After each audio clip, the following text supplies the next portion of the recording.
Fala galera, eu sou Larissa Rezende, sejam muito bem-vindos ao Dimensão Cultural, o lugar no universo onde filmes, séries, livros e games se encontram.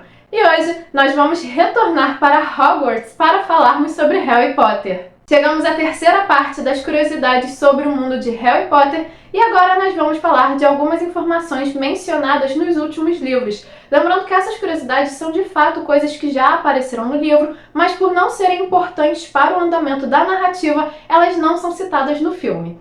Assim, e com o passar do tempo, com o andamento da história, a gente vai tendo cada vez menos curiosidades, afinal de contas, nós vamos conhecendo cada vez mais da estrutura do mundo bruxo.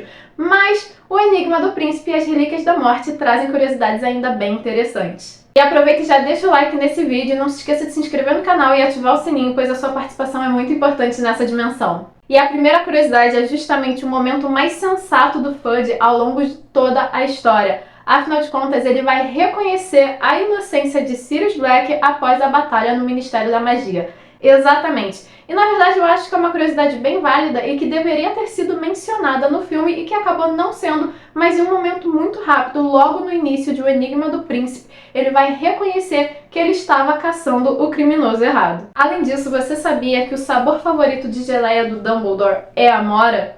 E que nós temos também a informação de qual era a maior ambição do Sr. Weasley. Na verdade, a sua maior ambição é saber como os aviões se sustentam no ar, já que ele é fascinado pelo mundo trouxa. Além disso, nós também vamos ter uma pequena informação na qual, quando o Arthur e a Molly estão sozinhos, o Arthur chama a esposa de Molly Wally, que é uma coisa muito fofinha. E na verdade nós temos aqui várias curiosidades muito fofas e nem parece que a história tá ficando cada vez mais sombria. Mas se é pra falar de coisas mais sombrias, nós também temos nesse livro o tão aguardado resultado dos nomes do trio. Afinal de contas, nós vamos descobrir que o Harry vai passar em praticamente tudo, mas ele vai tirar deplorável em História da Magia, até porque ao longo do quinto livro ele vai desmaiar no meio do exame, o que faz totalmente sentido ele reprovar justamente nessa matéria. E o Rony também vai reprovar em Adivinhação e História da Magia. E eles não vão ficar, na verdade, muito chateados com isso, porque eles não faziam nem um pouco questão dessas matérias no seu currículo.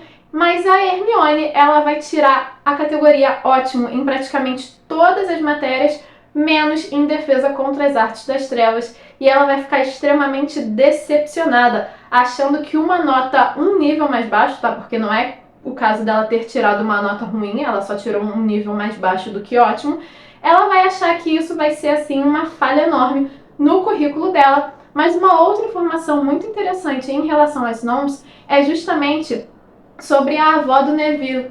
Como o Neville não passa nas nomes de feitiço, ela fica extremamente decepcionada. E vai ser nesse momento que primeiro a gente vai descobrir que o nome da avó do Neville é Augusta e que ela também não passou nas nomes de feitiço. Então ela está cobrando algo do neto na qual ela também não fez. E a Minerva vai dar uma bela lição nesse momento, dizendo que ela tinha que sentir muito mais orgulho pelo neto que tem, esse neto que tem um talento incrível para herbologia. E é nesse momento que nós vamos saber sobre o paradeiro do Karkaroff. Lembram dele? O diretor da Durmstrang, na qual é um ex-comensal da morte. E assim que soube que Voldemort estava de volta, ele simplesmente foge, desaparece. E agora a gente vai descobrir que o seu corpo foi encontrado em um casebre no norte do país com a marca negra em cima dessa casa abandonada. Ou seja, ele conseguiu resistir um ano fugindo de Voldemort, mas o Lorde das Trevas vai encontrar ele, né? Então assim, acaba sendo um destino extremamente triste, mas já esperado, já que o Voldemort vai atrás de todos os traidores, de todos aqueles seguidores que o abandonaram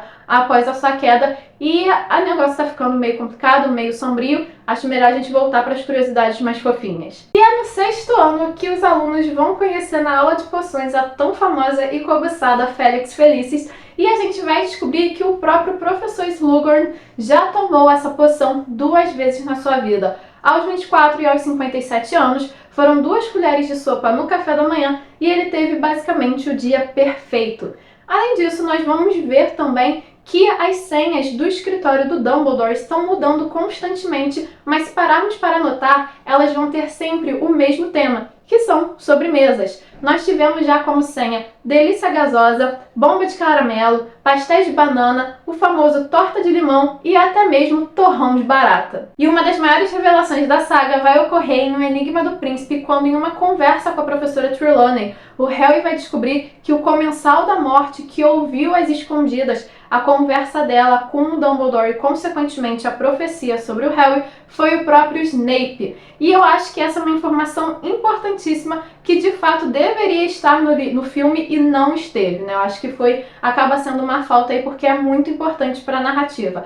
Assim, acho que eles acharam desnecessário pelo fato de que eles já tinham marcado a narrativa do Snape como um dos grandes vilões da saga, mas mesmo assim eu ainda acho uma informação bem válida, e logo em seguida o Harry vai confrontar o Dumbledore sobre isso, e o diretor vai afirmar que esse é o maior arrependimento do Snape, novamente mais um sinal do que estava por vir no ano seguinte, já que nós vamos descobrir toda a história do Snape por trás dessa vilania, desse jeito de vilão do professor. E após o Harry voltar de missão com Dumbledore, começa a batalha em Hogwarts, na qual os Comensais da Morte vão invadir a escola através do armário sumidouro que tem na Sala Precisa, com uma ajudinha aí do Draco Malfoy.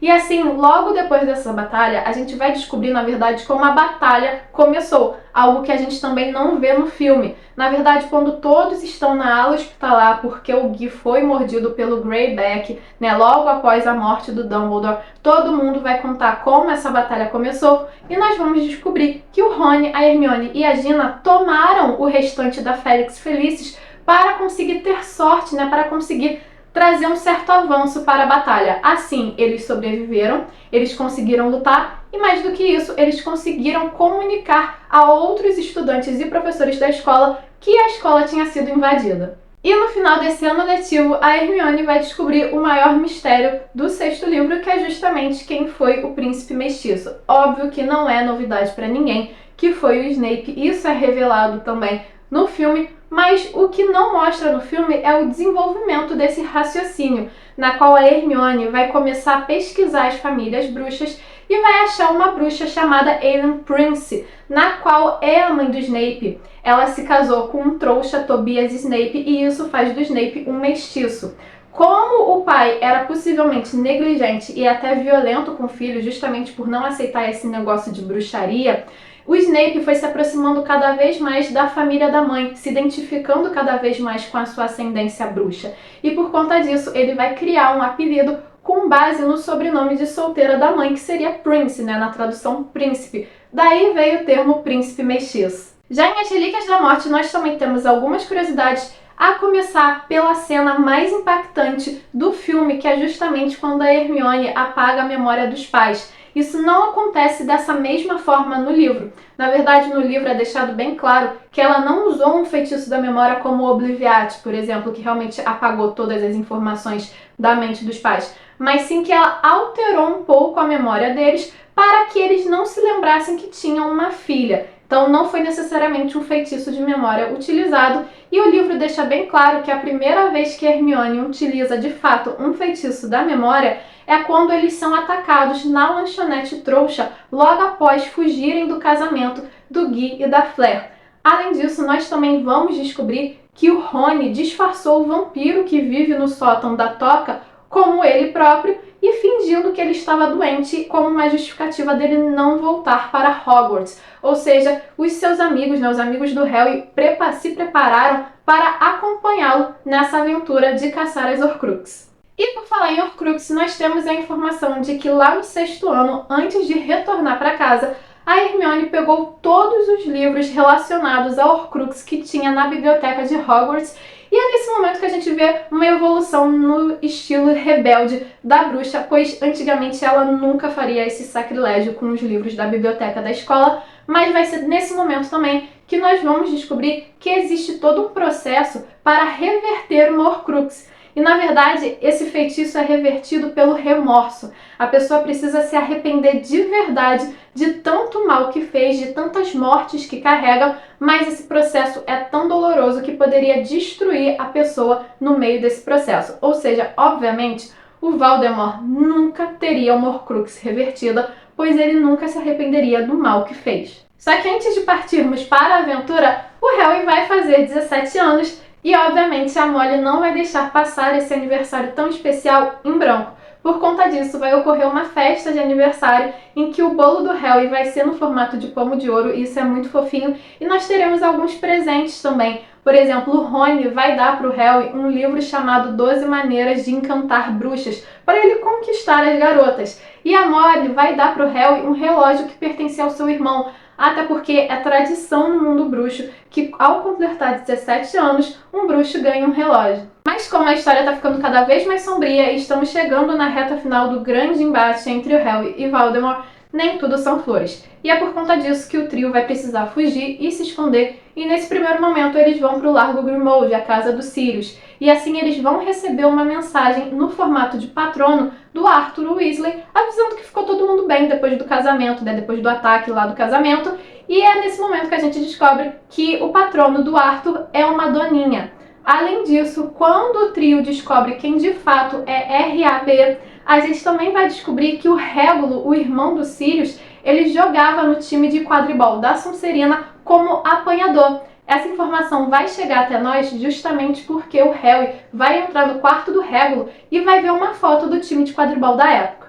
E a próxima informação não é necessariamente uma curiosidade, talvez seja mais um detalhe bem importante para a narrativa, é que a gente não parou para perceber isso na primeira vez que a gente leu o livro, isso não aparece no filme, e que a gente só consegue perceber quando a gente vai ler novamente essa cena, já que a gente já sabe como a história termina. Na qual, naquele momento em que o Harry e a Hermione vão para a casa da Bathilda Bagshot, eles são atacados pela Nagini e eles conseguem fugir. Nesse momento da fuga, o Harry entra na mente do Voldemort, e o Voldemort está recordando, na verdade, a noite em que tentou assassinar o Harry ainda bebê, onde ele vai tentar tirar a Lilian do seu caminho, ou seja, ele vai tentar fazer de fato o que o Snape pediu, né, poupar a mãe, apesar de que ele não faz muito esforço para isso. E ao atacar a criança, o bebê, ele vai sucumbir e ele vai começar a se ver como bebê. Ele percebe que ele é o bebê, ou seja, nesse momento nós temos a pista mais clara possível de que o Harry é de fato a última Horcrux do Voldemort. Só que no momento em que a gente lê pela primeira vez, a gente não percebe isso, até porque a gente ainda não entendia direito essa ligação entre a mente do Harry e do Voldemort. A gente só percebe isso numa segunda vez. E ainda sobre a Bathilda Bagshot, nós vamos descobrir que o Grindelwald era sobrinho dessa grande historiadora. E é por conta disso que ele conheceu o Dumbledore. Ele foi passar as férias no Reino Unido e acabou conhecendo esse que viria a ser um dos maiores bruxos da história. E aí a gente vai saber toda a história em relação à irmã mais nova do Dumbledore, a Ariana, que a briga entre o Dumbledore, o Grindelwald e o Aberforth ocasionou, né, fez com que a Ariana morresse. E a gente também descobre que no enterro da Ariana, o Aberforth briga com o irmão e dá um soco no nariz dele, o que explica o tão característico nariz torto do grande bruxo. E para terminar, nós temos a informação de que no livro, diferente dos filmes, o Grindelwald não revela para o Voldemort que a varinha das varinhas estava com Dumbledore. E isso é extremamente importante, pois ao longo, no desenvolvimento dessa informação, o livro vai nos dizer que aparentemente em seus momentos finais, antes do Voldemort matar o antigo vilão, o Grindelwald sentiu remorso e por isso ele não queria revelar, para que o Voldemort não fizesse tanto mal ao mundo quanto ele poderia fazer com a varinha das varinhas. Mas o Harry vai sugerir, na verdade, é que o Grindelwald não queria que o túmulo do Dumbledore fosse violado. Uma informação muito importante, não necessariamente tão importante assim para o andamento da história principal, mas muito necessária, pois nós vamos entrando cada vez mais nessa vida particular do Dumbledore, na qual a autora já nos dá um sinal sobre a ligação entre o Dumbledore e o Grindelwald. E essas são algumas das curiosidades do mundo de Harry Potter relacionadas aos livros especificamente.